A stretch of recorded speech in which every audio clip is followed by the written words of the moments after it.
Houseplants marketed as rare and exotic can carry retail price tags between $40 and $120 for a single 4-inch pot. The 3 plants in this list are sold at most garden centers for under $8. Same oxygen output, same air filtering capacity, in some cases the same genus. The price difference does not reflect rarity, it reflects what the industry has decided to call desirable this season.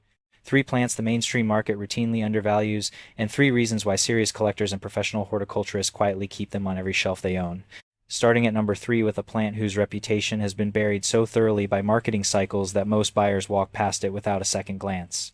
Number 3, the pothos. Specifically, the golden and neon varieties available at virtually every hardware store, grocery chain, and garden center in North America and Europe, typically priced between $3 and $7 for a 4-inch pot.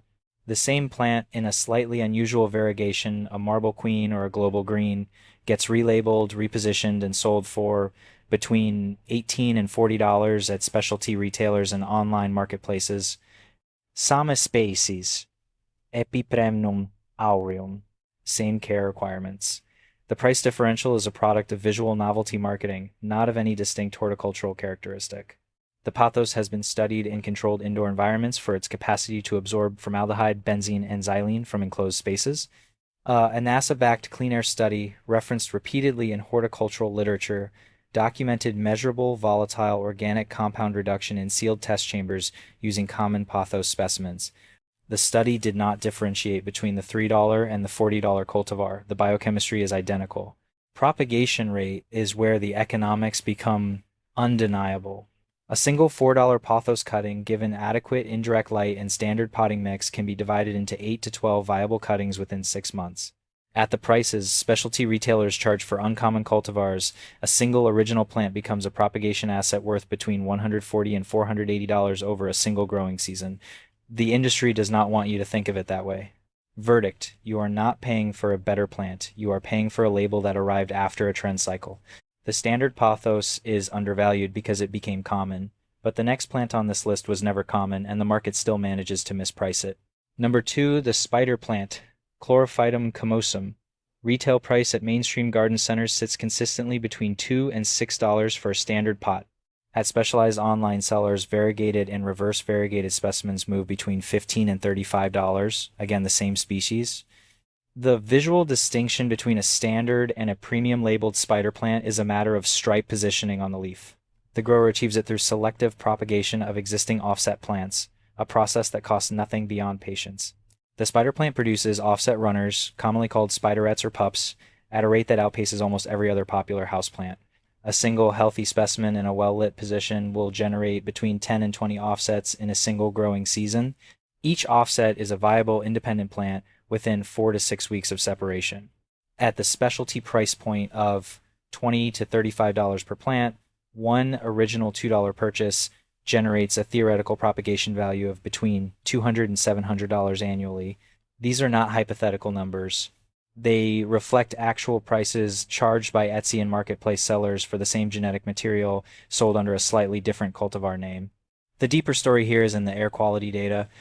The spider plant is one of a small group of common houseplants that showed consistent absorption of carbon monoxide in addition to standard volatile organic compounds in controlled environment studies. It also produces oxygen at night through a modified photosynthetic pathway, a trait it shares with succulents and cacti, but that is rarely communicated at the point of sale for a $2 garden center specimen. The science is documented. The price does not reflect it. For the consumer, the value is buried under a retail system that prices plants by trend velocity, not by measurable biological output or propagation economics. Before we get to the number 1 plant on this list, which carries a propagation margin that professional nurseries have quietly exploited for decades while retail buyers ignored it entirely, consider what these first 2 plants have in common.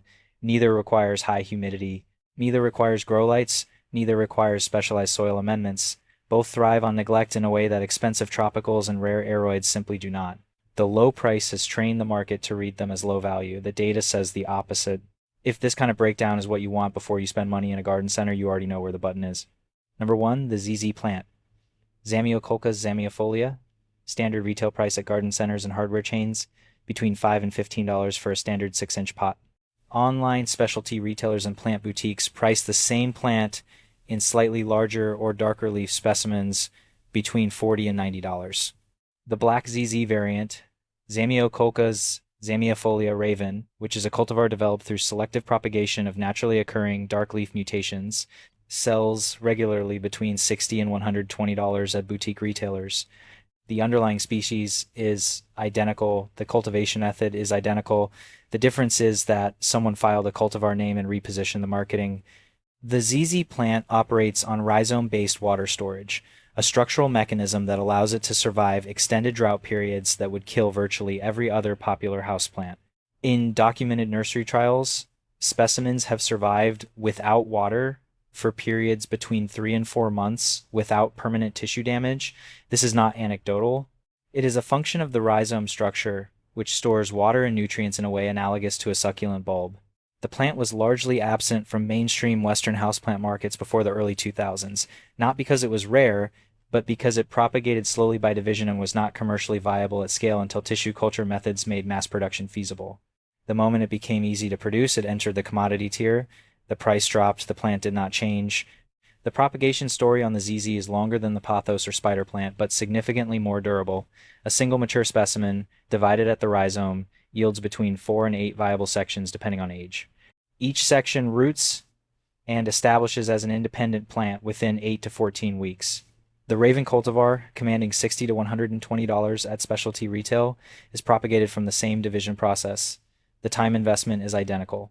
The price difference is a function of the cultivar name and the boutique channel, not of any additional horticultural labor. The ZZ plant also carries a documented toxicity note, specifically the presence of calcium oxalate crystals in all parts of the plant, which causes irritation on contact and is harmful if ingested by pets or children. This is a real and verifiable characteristic that should factor into placement decisions in any household. It is not a reason to avoid the plant. It is information that most point-of-sale displays omit entirely while charging premium prices for the same specimen under a boutique label. Verdict: the ZZ plant is the most underpriced propagation asset in the mainstream houseplant market, and the industry's own pricing data confirms it every time a Raven cultivar sells for 10 times what the parent plant cost at a hardware store. Across the 3 plants analyzed, one pattern holds without exception. Price in the mass market houseplant industry reflects trend position and channel type, not biological performance, propagation value, or documented environmental function. The $3 plant and the $90 plant are frequently the same organism at different points in a marketing cycle. Understanding the underlying biology, the propagation mechanics, and the scientific documentation that exists for these species is the only reliable way to separate genuine value from a trend premium.